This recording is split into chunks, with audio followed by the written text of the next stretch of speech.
Hello, my name is Maria. The night before they rolled me into surgery to remove a tumor from my body, my sister slept with my husband, in my bed, in the home I built. And the next morning, while I laid unconscious under anesthesia, she listed my house for rent, without my name on it. They thought I was too weak to notice, too sick to fight back, too quiet to matter.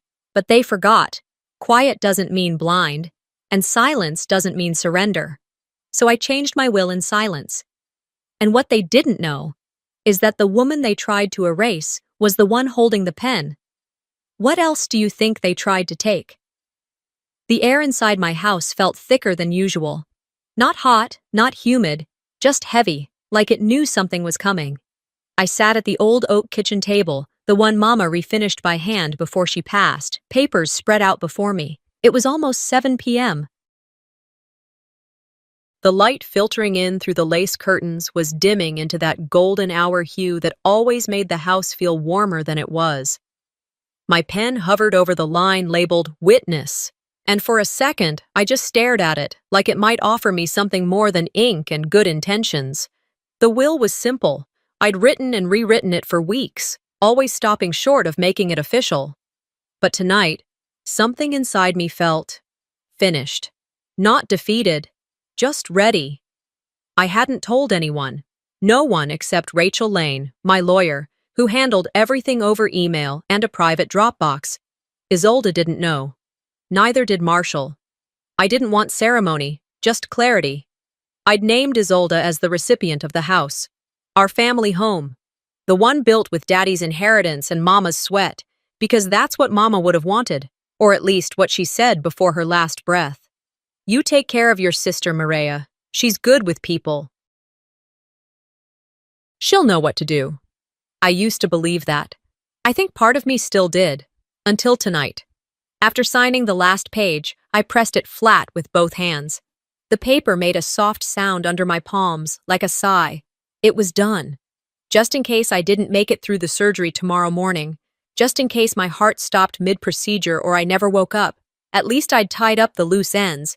I made tea the way Mama used to, loose chamomile leaves in a little tin mesh ball, steeped in silence. The TV was off. My phone was face down. It was the first moment in weeks I felt like I was truly alone. And oddly enough, I needed that. My thoughts drifted, first to the night Marshall proposed, then to the first time Isolde held Alora like she'd birthed her herself. I'd always been the quiet one, the fixer, the afterthought who kept the gears oiled. It was fine. I never needed center stage. I just wanted to matter in the quiet ways. As I stirred my tea, my phone lit up. FaceTime, Elora. She rarely called me this late, especially on video. I hesitated. Maybe she was nervous about my surgery, or maybe she needed something only I would understand. Elora had always been my soft spot. I thumbed the screen and answered. At first, I saw nothing. Just a blurry ceiling fan and the muffled sound of voices. I waited. Elora? I said gently. A hand came into view, fumbling with the phone. Then suddenly, too suddenly, the angle flipped. The screen filled with the image of my bedroom, my bed, my husband, Marshall. He was shirtless, laughing at something out of frame. And then Isolde appeared, my sister, my blood. In my robe, sitting on the edge of my bed like she belonged there. I couldn't breathe. They didn't see me. Not at first. They were so deep in their own little world, Isolde's hand on his shoulder, his smile aimed only at her, that the phone's glow didn't register. When Marshall finally glanced at the screen, his face dropped. Mireya. That's all I heard before I ended the call. I set the phone down slowly. Not a slam. Not a toss, just a quiet placement on the table like I was setting down a hot plate that burned through me. The tea had gone cold. I stood up, walked to the hallway, past the family portraits, past the framed certificate Mama left me, past everything that felt suddenly meaningless. I stopped at the bedroom door, then turned and walked to the recliner in the den instead. I sat down, curling a throw blanket around my legs, the same one Marshall gave me for Christmas 5 years ago. It felt heavier now. Like it knew. I didn't cry. I didn't scream. I didn't do anything you see in movies. I just sat there, Eyes unfocused, heart not racing, just quietly closing in on itself. Hours passed. I don't know how many. Eventually, I stood and walked back to the kitchen. The will still lay there, smug in its finality. I picked up the pen again. Crossed out the note I'd written to Isolde. Take care of the house. Keep it full of light. Instead, I scribbled something else in sharp, slow letters. You'll inherit nothing but your own shame. Then I capped the pen, folded the paper, and tucked it into the manila envelope. I placed it in the drawer with the emergency contact list and my living will. The folder creaked as I slid it shut, like even the wood couldn't believe what it now contained. I turned off the kitchen light, walked down the hallway, paused in front of the bedroom again, then turned away one last time. The gray sky didn't lift as I stepped outside, and neither did the weight in my chest. The early light felt foreign, as if the world itself had changed overnight and forgotten to inform me. My neighbor's wind chimes clinked in the breeze, soft and out of rhythm. I pulled my coat tighter around me, not for warmth, but for armor. At the hospital, everything moved faster than my thoughts. One nurse strapped the blood pressure cuff to my arm, another asked about my last meal, while a third read out consent forms like she was ordering off a menu. Then came the question that made me blink hard. Emergency contact? I paused. Just a breath. Then answered, Elora. There was a brief glance between the nurses, the kind they thought I wouldn't catch. The clipboard moved on, and no one asked why I didn't list my husband.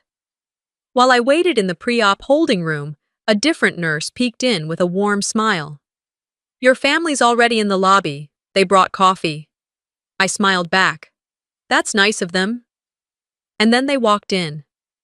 Marshall came first, holding a tray of 2 coffees, the kind he never used to drink, lattes with syrup and foam art. But one of them wasn't for me. It was for Isolde, who stepped in behind him. Dressed like she was going to a conference, not a hospital, hair set, heels low but sharp, the same perfume that always made Mama cough. And her purse, her signature burgundy leather clutch, dangling from Marshall's forearm like he was used to carrying it. I hope you're feeling ready, Isolde said, leaning in to press her lips against my cheek. I didn't lean back. Morning, Marshall added, voice too upbeat for someone whose wife was being cut open in 2 hours. A nurse nearby smiled and said, Your sister is so involved. You're lucky to have her. I nodded, eyes dry, throat tight. Lucky, I echoed. I caught sight of my chart in Isolde's hands. She'd picked it up without asking. I didn't say a word. I just watched her flip through it like it was a Sunday flyer. Marshall pulled up a chair, but never quite sat. He hovered, as if waiting for the next scene to start, as if he wasn't part of the last one that shattered me. After a few more rehearsed phrases, You've got this. Stay strong. We'll be right here. They left. Just like that. The nurse who wheeled me in said, They looked so concerned. Did they? And the prep room was cold, sterile in more ways than one. I lay there while the anesthesiologist explained the risks, but I barely heard a word. My mind wandered to the will again, the name I'd written in ink, the legacy I'd just handed over. My last thought before slipping under the anesthesia wasn't fear, it was surrender. Maybe I wouldn't wake up, and maybe that would be easier, but I did wake up, and the silence that greeted me was louder than anything I'd ever heard. No voices, no beeping of gifts arriving, no murmurs of family at the door, just the low hum of machines and the scratchy linens pulled too tightly over my legs. I looked around. The flowers on the side table weren't real. The water jug was empty. On the bedside table was a granola bar, half-eaten and carelessly left behind. A nurse entered, cheerful in that professional way. How are you feeling, Miss Sorrell? Fine, I said. You had a smooth procedure. They had to step out, but they'll be back later. Something came up. I didn't ask what. She fluffed my pillows and adjusted the IV bag, then left with a breezy, Let us know if you need anything. The door clicked shut. I stared at the ceiling tiles, counted 3 in every direction. I turned to the wall instead. It wasn't the loneliness that got me. It was the precision of the abandonment. This wasn't a missed call or a forgotten anniversary. This was a calculated absence. The kind where people aren't just busy, they've moved on without you. Even as I lay there, bruised, stitched, sliced open, they couldn't be bothered to stay. I wasn't angry yet. I was humiliated.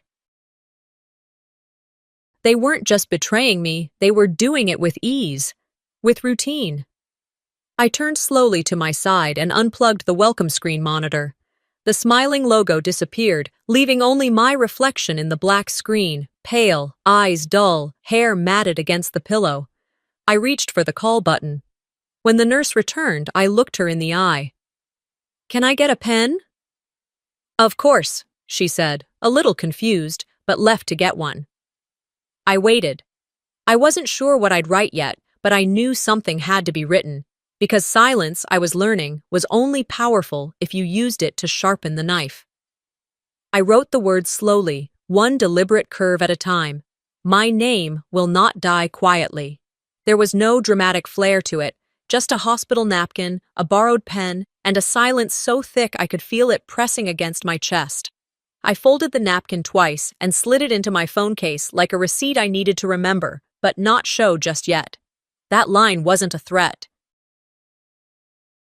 It was a promise, to myself, to my mother's memory, to the version of me they thought they had buried beneath kindness and compliance. Discharge came quicker than expected. The doctor said I was recovering well, considering the circumstances.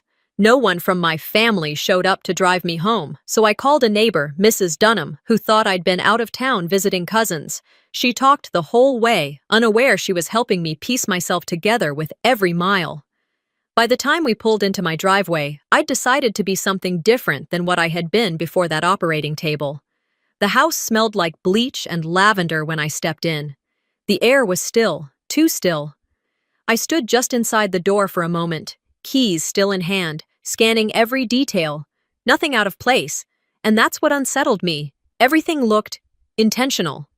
The mail had been stacked neatly on the counter. Dishes from before the hospital were gone. Even the guest room door, normally slightly ajar, was shut. I walked into the living room, set my bag down, and froze. The wedding photo that had sat on the mantel since our 10th anniversary was gone. In its place was a decorative frame that said, "Family is forever," holding a photo of Marshall and Isolde at a charity banquet. I didn't move for a full minute, just stared. Then I sat down on the couch, opened Marshall's laptop, the one he never locked because, in his words, "What would I need to hide from you?" The screen lit up instantly. His email was already open. So was a message box. A text thread blinked in front of me. From Isolde. "We just need her to sign. Then we're free." I stared, blinked once, maybe twice. I didn't gasp or cover my mouth. I just dragged the cursor to the corner of the screen and clicked Screenshot. Saved it to a hidden folder I created right then. I closed the laptop, picked it up, and carried it to the kitchen. Set it on the table. Looked around again. They weren't even being careful anymore. This wasn't a fling or a mistake or a weak moment. This was a plan, a deliberate dismantling. And I'd almost helped them do it, on paper, in court, in trust. As I stood there, my phone rang. It was Ava, my lawyer friend since college, someone I'd once split a bottle of wine with while crying over bad men and better dreams. I answered. "Hey." Her voice was tight. "Did you change your power of attorney?" "No," I said, slowly.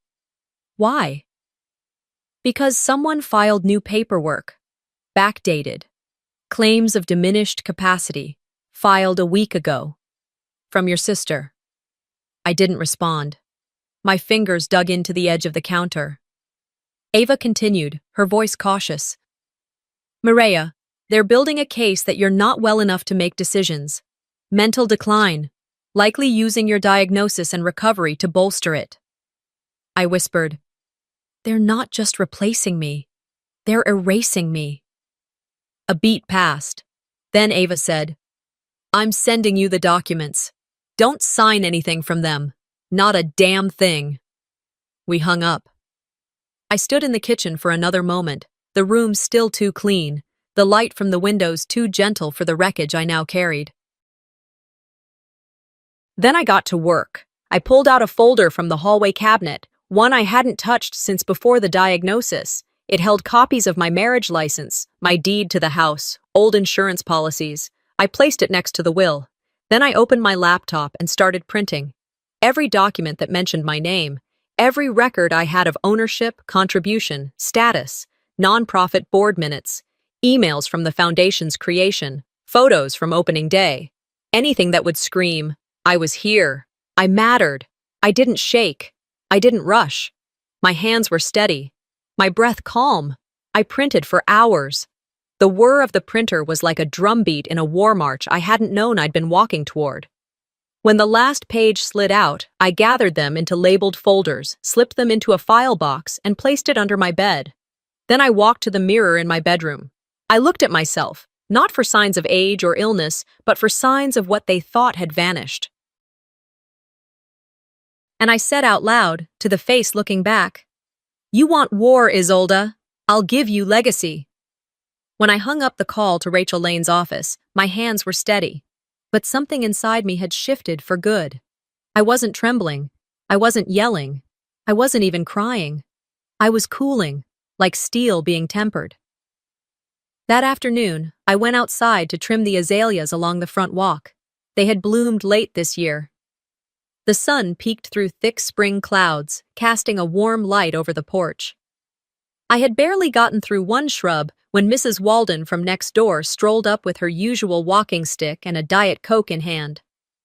"I passed by your house listing on my niece's Facebook," she said, cheerful as ever.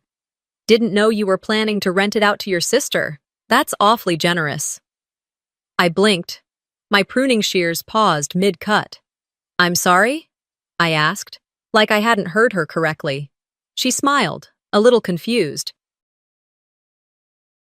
"The post says your house is available for short-term lease, pictures and everything. Isolde listed as the co-owner. Said it's part of the Renford estate planning." My stomach dropped, not a plummet, more like a quiet folding. "Oh," I said. I hadn't realized she'd posted it already. She patted my shoulder, not sensing the fire behind my skin. "Well, I hope it works out. Maybe it's time to downsize anyway, what with everything you've been through." I nodded and smiled politely until she turned the corner. Then I dropped the clippers, went inside, and dialed Derek Carter, a realtor friend from college who owed me one for referring him half the neighborhood. Within the hour, he emailed me a link. There it was, a public listing, my house, my living room, with my mother's antique quilt folded neatly on the couch, my books arranged by color, just like I'd done when I needed peace. My kitchen, spotless, too spotless. The listing read, "Renford Family Legacy Home, available for summer lease. Contact Isolde Renford, Executive Family Trustee." My name was nowhere to be found. No mention of Maria, no mention of illness, recovery, or the fact that I was still very much alive and on that deed. She wasn't just rewriting our legacy, she was omitting me completely. I printed the listing, all pages, then the property tax history, the deed, my latest utility bill. I gathered everything and slipped it into a labeled manila folder. Renford fraud. I didn't confront her, not yet. Instead, I circled a date on the calendar. I'd heard whispers about a private gathering Isolde was planning. Nothing official, just murmurs from mutual acquaintances who always assumed I knew what my sister was up to. But I hadn't received an invitation. A few days later, Elora dropped by, nervously holding a letter. "I didn't know you weren't on the guest list," she said. The envelope read, "A tribute to the women of the Renford legacy." Inside was a gold-embossed program for a family celebration, funded and hosted by Isolde, highlighting generations of Renford women. The front cover had a photo of Mama. Below it, Isolde's portrait, smiling like she'd invented the family name herself. There was mention of our great-aunt Cecilia, of our cousin Dana, even of Mama's third cousin from Savannah who once ran a quilting circle. But not a single mention of me. I flipped through the pages slowly. No scholarship mention had my name. The Women's Foundation, founded by me, designed by me, was now credited solely to Isolda's vision and lifelong service. My hands didn't shake. Elora looked like she might cry. "I swear I thought you were in it. I just assumed." "It's fine," I said calmly. That night, I watched the live stream, alone. Isolda stood in front of a velvet backdrop, under gold string lights, and thanked the guests for trusting her to carry forward the voice of the Renford women. She ended her speech with Mama's favorite quote, "We rise by lifting others." She said it like she'd written it, like she believed it. I sat on the couch, eyes focused, hands folded, no explosion, no tears. When the stream ended, I stood up, walked to the hallway closet, and pulled out the fireproof lockbox Mama had given me the week before she died. Inside was the original deed to the house, signed by Daddy, witnessed by Mama, filed under my name alone. I held it in my hands and whispered to the quiet, "Erase me from your mouth, but I own your walls." Then I picked up the phone and dialed. After 2 rings, a voice answered crisply, "Law Office of Rachel Lane, how may I help you?" I hung up the call with Rachel and sat back in my car, letting the hum of the engine cover the sound of my pulse in my ears. The sun was just starting to dip behind the Spanish moss hanging from the oaks along Broad Street, and traffic was light. I didn't drive home right away. Instead, I pulled over near the cemetery where Mama was buried. I didn't go in. I just looked at the gate for a while. I thought about how she used to say, "Don't you ever beg for a seat at a table you helped build." I had helped build the Renford name in silence, and now I was being erased by a woman who wore our family crest like a brand logo. That evening, I started laying the next stone in my path. I knew Isolda expected me to fold, so I began to act the way she needed me to. At family brunches, I smiled too long. I asked people to repeat simple sentences. I forgot names I had repeated all my life. I told stories that wandered off and never circled back. I let my hands tremble when I reached for a fork, and I paused before remembering birthdays I had never once missed. It wasn't hard. Not because I was sick, but because pretending to be weak when you know you're not is the sharpest tool in a betrayed woman's drawer. At one of those brunches, she leaned in toward a friend of hers, some woman from the foundation board who always wore linen and pity, and said, "It won't be long now." I heard it from across the room. Elora noticed too. She sat silently next to me, her eyes watching, her lips a tight line. She didn't speak, but the next time we were alone, she slid an envelope into my purse and whispered, "You didn't get this from me." I opened it at home. Inside were the board meeting minutes from last quarter. And there it was, in black and white, Isolda claiming she had initiated, organized, and implemented the Renford Women's Fund in its entirety. My name had been omitted entirely, not even a passing mention as a contributor or co-founder. I didn't call her. I didn't cry. I logged into the foundation's administrative backend. I hadn't checked in months. I clicked through to the About Us page and saw it had been scrubbed clean. All photos of the launch that included me were gone.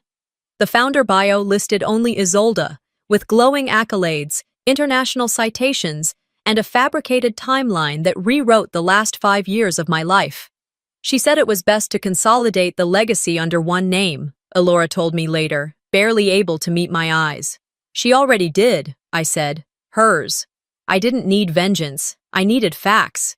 The next morning, I gathered printouts, website archives, time-stamped photos, IRS registration forms.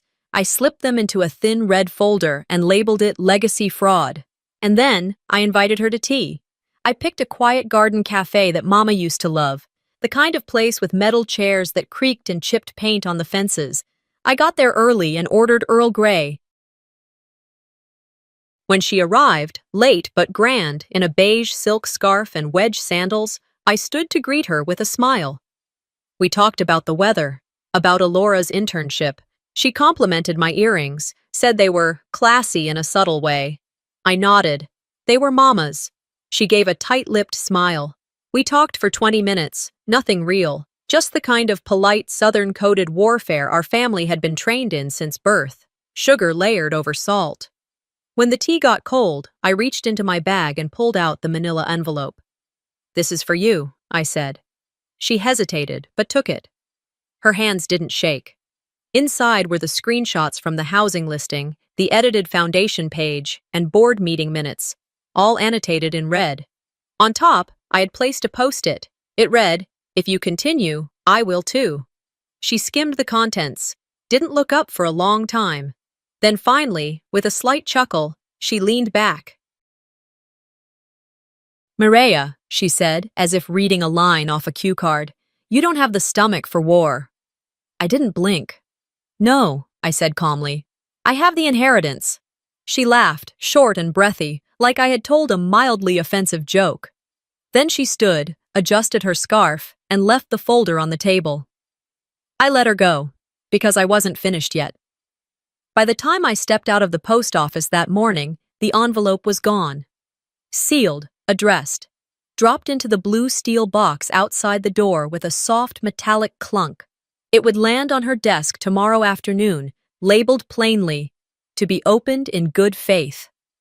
It was nearly noon when I pulled back into my driveway. The wind had picked up, shaking the azalea blossoms onto the steps.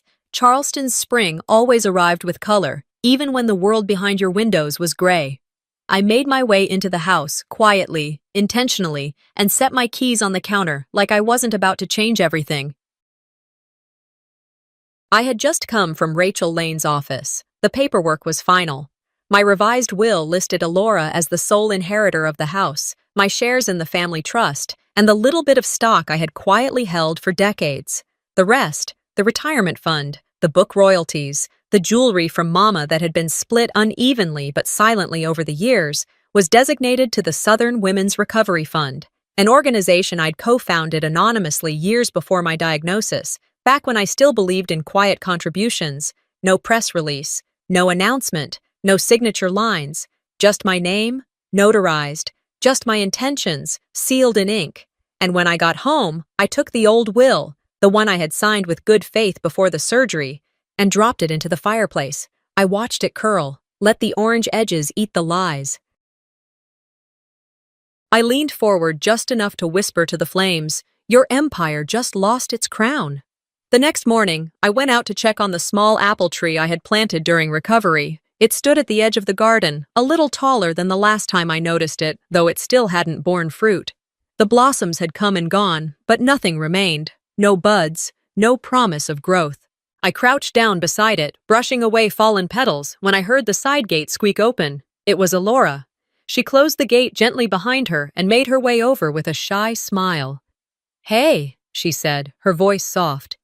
"I didn't mean to sneak up on you." "You didn't," I replied, dusting my hands on my pants. "This tree's just being stubborn." She studied it for a moment, then said, "May I take a branch? I want to plant one at school.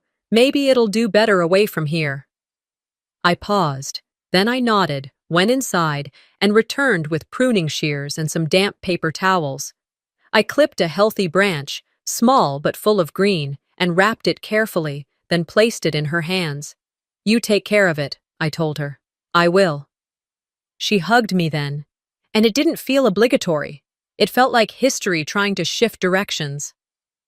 Later that week, Elora came by with an envelope. She didn't knock, just slipped it under my door. Inside was the invitation. "Celebration of Legacy," it read. A family-wide dinner hosted by Isolde. There was a dress code, there were awards, a keynote speech, a foundation presentation. And at the bottom, in gold cursive, honoring those who carried the Renford torch. I wasn't mentioned once. Elora had scribbled on the corner, "I had no idea. I'm sorry." I stared at the invitation for a long time. Then I folded it and placed it next to the fireplace, untouched. "She's hosting her own coronation," I told Rachel the next day over tea. "Let her. We'll bring the thunder." By the end of that week, the final packet was ready. Rachel handed me a thick envelope. Inside was everything: a certified copy of my new will, proof of the anonymous endowment transfer, trust documents naming me as the original and rightful founder of the Southern Women's Recovery Fund, and a notarized affidavit outlining Isolde's use of falsified materials Tucked into the back was a list of timestamps, screenshots, and emails collected by Elora, quiet evidence of the digital surgery that had tried to erase me from our legacy. I placed everything into a cream-colored envelope and sealed it with a quiet hand. Then I went home and wrapped a silk ribbon around it, not for flair, but because I knew Isolde would interpret it as smugness, and that pleased me. That night, I cleaned the house, not obsessively, just enough to feel control. I laid out a dress for the event, set aside my mother's pearls, and ran my fingers over the manila envelope once more before placing it into my handbag. In the morning, I stepped out into the crisp spring air and walked to the mailbox. It was still early, birds barely rustling in the trees, Charleston still rubbing sleep from its eyes. I opened the box, slipped the envelope inside, and let the lid fall with a satisfying thunk. Whatever came next, I was ready. The morning of the celebration of legacy arrived just as I expected. Warm, clear, quiet. The kind of Charleston day where everything feels dressed up in light, as if nothing painful has ever happened in this city. I stood in front of the mirror, smoothing down the front of my navy blue dress. Mama's pearls rested against my collarbone. They weren't flashy, just enough, just honest. The ride to the Renford estate was uneventful, but my chest tightened the moment I turned into the long, circular drive. From outside, the house looked like something from a bridal magazine, soft lights glowing in every window, string lights swaying from magnolia trees, voices carrying from the back patio like some curated melody. The entire evening had been staged for illusion. Isolde greeted guests like a movie star. Hair curled, dress tailored, smile laminated. "Welcome," she said to one couple from the board. "So glad you could join us. We're so proud of what the foundation's become." "It's more than I ever dreamed it could be." She spotted me then. The smile didn't leave her face, but her eyes flinched. Just a twitch. Most wouldn't catch it. I did. I stepped through the crowd slowly, nodded at people I knew, thanked those who gave me confused but polite smiles. Some whispered, likely wondering why I was there at all. The speeches began shortly after sunset. The estate's veranda had been cleared for a stage, complete with a microphone, chairs arranged like a small theater. Elora sat near the front, her hands clasped tight in her lap. Isolde took the mic first, of course. "Tonight," she began, "we honor the women who built this legacy, our mother, our aunts, the matriarchs who came before us, and the torchbearers who carry it now." Applause. A few tears. She listed names, all familiar, all tied to the Renford bloodline in some way, except mine. Not once did she speak it. "And to close," she said, with a hint of drama, "I'd like to thank those who've stood by this family in its brightest and darkest moments. You know who you are, and your loyalty will never be forgotten." She stepped away from the mic, clearly assuming the event was hers now, crowned and done. But then one of the board members turned to me. "Would you like to say a few words, Mireya?" Isolde paused, hand still on her wineglass. I smiled, walked up slowly, took the mic in both hands. "I wasn't planning to," I said, voice steady, warm. "But maybe a short story." I looked at the crowd, not as guests, but as witnesses. When our mother passed, I planted a tree. Just a little apple sapling behind my kitchen window. It wasn't much. I watered it, protected it from frost, waited for it to bloom, but it didn't. For years it grew but never bore fruit, until last week when my niece asked if she could take a branch to start her own tree at school. I paused. Elora looked up, her eyes wet. That was the first time I realized something could come from the silence, that maybe what I was growing wasn't fruit, but legacy. The crowd murmured softly. A few clapped. I reached into my purse and pulled out a small speaker. Before she passed, our mother left something. Not a letter. A voice message. It was for me, and maybe for all of us. I pressed play. The sound came through, crackling slightly. "If you're hearing this, someone tried to erase your place in this family. Don't let them. Don't give them your silence. You have a right to be seen, Mireya." The silence that followed was absolute. You could have heard a fork fall. Isolde froze. Her grip on the wineglass slipped, only slightly, but enough for me to see it tremble. Elora let out a breath like she'd been holding it all evening. Her shoulders sagged. Her eyes were on me, not Isolde. Then a voice from the crowd broke the quiet. Wait, you're not the founder of the Women's Fund? It came from Aunt Meredith's youngest. A college kid who probably hadn't meant to cause a scene, but had lit the match anyway. A few heads turned. Isolde looked directly at me. Her face didn't change, but I saw it. The unraveling, the tiny fracture in her control, the crack in the crown. She turned, gathered her purse with precision, and walked out. Not fast, not storming, but each step echoed like she was walking through water. Afterward, people didn't speak to me right away. They weren't sure what to say. That was fine. They'd speak later. Once they processed it.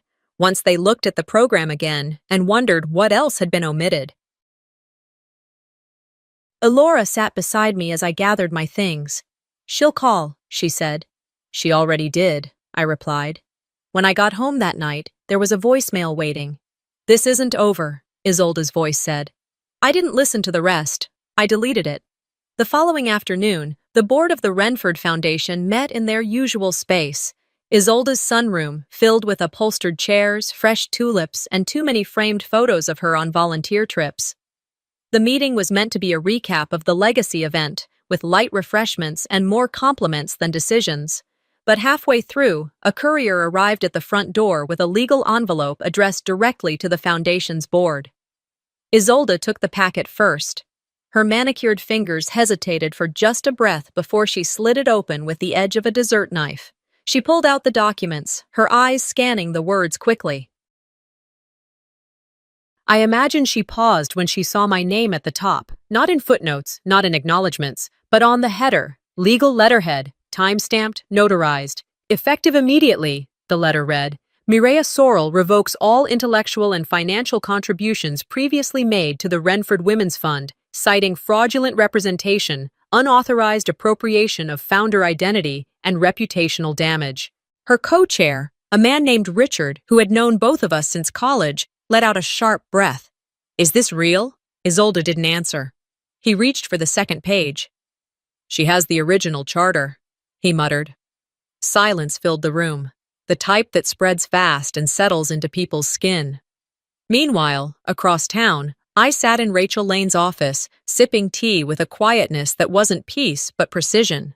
Everything had been filed. The will, the audit request, the ownership transfer. Elora would be listed as the full beneficiary of the house, the garden, and any inheritance that came through our side of the family. The Southern Women's Recovery Fund would receive everything else. No one else needed to know until it was done. And now, it was... A week later, I sat in the family attorney's office for what everyone assumed would be the final distribution of my estate. The invitation had gone out under the impression I might be stepping back from legal control, or life altogether. The seating was stiff, polite, controlled. Isolde arrived in beige, always beige, as if blending into the background would make her untouchable. When the lawyer opened the sealed envelope, he didn't speak right away. He pressed play on a small recorder. It was my voice. I leave everything not to those who claimed me, but to those who saw me. A pause. To Elora Renford, who asked nothing and stood by anyway, I leave the home that held my silence and the garden that never bloomed, until her. The room went still. To the Southern Women's Recovery Fund, which continues the work I began before anyone cared, I leave the remainder. May it grow in places I will never see. And then, to others, I leave nothing. You inherited my absence long before I wrote it down. The lawyer clicked the recorder off. Isolde sat motionless. Her face remained composed, but her hand, resting against her bag, curled into a tight fist. No one said her name. No one had to. Later that week, Marshall tried to call. He'd caught wind of the legal changes and wanted to talk in person, as if a cup of coffee could rewire betrayal. I didn't answer. Instead, I had papers sent to his office. The envelope was simple, no return address on the outside. Inside, divorce papers, signed, dated, finalized. No note, just a post-it attached to the final page. You're free now. That's what you wanted, isn't it? He didn't respond. That was fine. A few days after that, I visited the county clerk's office. The woman behind the desk asked if I was sure, like it was a decision made from spite, not survival. I'm sure, I said. We removed Isolde from every emergency contact, every trustee line, every next of kin designation. I left only Elora and the law. On the last form, where they asked for additional notes, I wrote, "You removed me from the family. I'm just returning the gesture, with ink." I didn't feel powerful. I felt corrected, like a crooked picture finally realigned. That evening, I came home to a package on my doorstep. Inside was a photo. Elora standing in her dorm room, holding a glass jar. Inside was the apple branch I had given her. It had sprouted. The note said, "It's already growing. Love you." I placed the photo on my kitchen windowsill, right next to the fading rosemary, and smiled, not wide, not bright, but steady. That night, while I sipped tea, a news headline came through on my phone. Renford Foundation under audit. Board scrambles to explain missing history. I didn't click the article. I just turned the phone over and watched the garden lights flicker on outside. That morning, the light coming through the kitchen window was softer than usual, almost reluctant.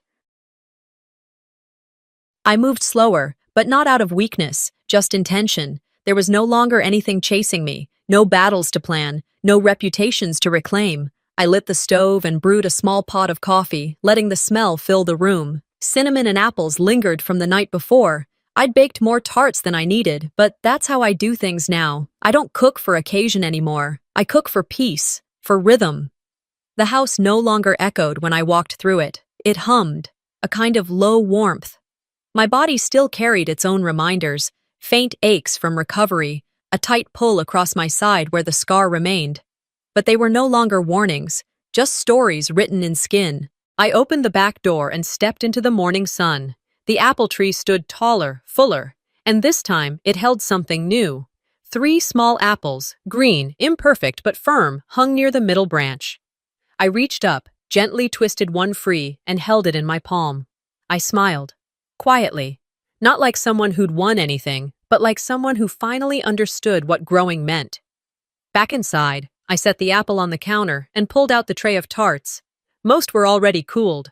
I boxed up a few for Mrs. Walden across the street. One went into a paper bag for Elora. The rest, I wrapped for the pantry. On each jar of preserves, I stuck a label, October Year 1. I don't know what made me pick that phrase. Maybe it was because everything before felt like a long chapter with no title. Now, at least, this part had one. While the jars cooled, I went to the den and opened the cedar chest tucked beneath Mama's old rocker. Inside were letters I'd written but never mailed. One to Marshall, one to Isolde. I read a few lines aloud, voice steady.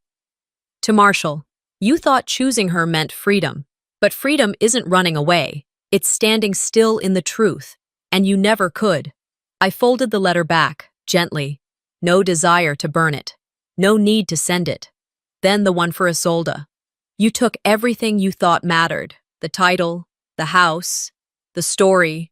But you forgot the only thing you couldn't touch. Myself. I didn't even feel anger as I said it. Just closure. Not the kind you find in courtrooms or confrontation, but the kind that happens when you decide to stop asking why. The knock came around midday. I opened the door and found Elora holding a photo. It bloomed, she said, stepping inside without waiting for an invitation. She handed me the picture. Her apple branch, cut from mine, planted in her campus's community garden, had taken root. A single blossom bloomed from the center. I applied for a grant, she added, grinning. Named it after you. A mentorship fund for women who've survived. We sat on the porch steps, sipping lemonade. Neither of us brought up Isolde, or Marshall, or the board. We talked about her classes, her new apartment, and what flowers she might plant next to the tree. When she left, I watched her walk down the path, braids swaying behind her, the same path Isolde used to walk as a child. But today, It didn't feel like it belonged to her anymore. That evening, I tended to the garden alone, pulled a few weeds, moved a stepping stone, fed the soil, and then I just stood there, letting the last of the light rest on my face. I didn't feel the need to be seen anymore, or heard, or remembered even. But I did feel planted. I thought back to who I was when all this began. The quiet one, the background name, the youngest, the peacemaker, the one who watched everyone else take what they wanted. And now, I was still quiet. Still youngest, but not forgotten. Not anymore. The root that grows in silence lives the longest. I came inside, washed my hands, and picked up the last jar of apple preserves. I placed it carefully on the shelf beside an old frame, one that once held my wedding photo, now filled with a picture of me and Alora under the blooming tree. No crowns, no slogans, just soil, sky, and the kind of peace you only earn when no one's looking. Sometimes, the people who are supposed to protect us are the ones who quietly try to erase us. But silence isn't weakness, it's strategy. Mireya's story reminds us that dignity, patience, and truth are louder than betrayal. Have you ever been cut out of your own family's story? Share your thoughts in the comments below. We'd love to hear from you. And if this story moved you, don't forget to subscribe for more powerful family stories that speak to the heart.